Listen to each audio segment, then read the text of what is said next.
അങ്ങനെ കാത്തിരിപ്പിനൊടുവിൽ ആസിഫ് അലിയുടെ ഏറ്റവും പ്രധാനപ്പെട്ട ചിത്രം ഇതാ വരാൻ പോവുകയാണ്. അതിൻ്റെ ഒഫീഷ്യൽ അപ്ഡേഷനാണ് ഇന്നൊരു വീഡിയോ ഭാഗത്ത്. വീഡിയോയിൽ മുൻപ് വീഡിയോ ലൈക്ക് ചെയ്യുക, ചാനൽ സബ്സ്ക്രൈബ് ചെയ്യുക. ഈ വരുന്ന ഫെബ്രുവരി മാസം ഇനി അങ്ങോട്ട് ധാരാളം ചിത്രങ്ങൾ OTT റിലീസ് ചെയ്യും. നമ്മുടെ ചാനൽ ഭാഗം പരിശോധിച്ചാൽ നിങ്ങൾക്ക് ആ വീഡിയോയ്ക്ക് കാണാൻ വേണ്ടി സാധിക്കുന്നതായിരിക്കും. നേരെ ഇന്നത്തെ വീഡിയോയിലേക്ക് പോകാം. ആസിഫ് അലി നായകനായി വരാൻ പോകുന്ന ചിത്രമാണ് ആഭ്യന്തര കുറ്റവാളി. ഏവരും ഏറെ ആകാംക്ഷയോടെയാണ് ആഭ്യന്തര കുറ്റവാളി എന്ന ചിത്രത്തിൻ്റെ ഓരോ അപ്ഡേഷനും അറിയാൻ വേണ്ടി ഏറെ ആകാംക്ഷയോടെ കാത്തിരിക്കുന്നത്. ഫൈനലി ഇപ്പോൾ ചിത്രത്തിൻ്റെ ഒഫീഷ്യൽ ഫസ്റ്റ് ലുക്ക് പോസ്റ്റർ ആരാധകർക്ക് മുന്നിൽ പുറത്തുവന്നിരിക്കുകയാണ്.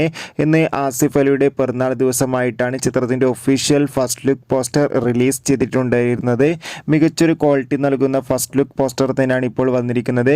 എന്തായാലും ചിത്രം ഒരു കോമഡി എൻ്റർടൈൻമെൻ്റ് ആയിരിക്കും തന്നെ നമുക്ക് പ്രതീക്ഷിക്കാം. കാത്തിരിക്കാം. ആഭ്യന്തര കുറ്റവാളി എന്ന ചിത്രത്തിൻ്റെ കൂടുതൽ അപ്ഡേഷൻ അറിയാൻ വേണ്ടി എത്ര പേര് ചിത്രത്തിൻ്റെ റിലീസിനായി കാത്തിരിക്കുന്നു? കമൻറ്റ് ചെയ്യും.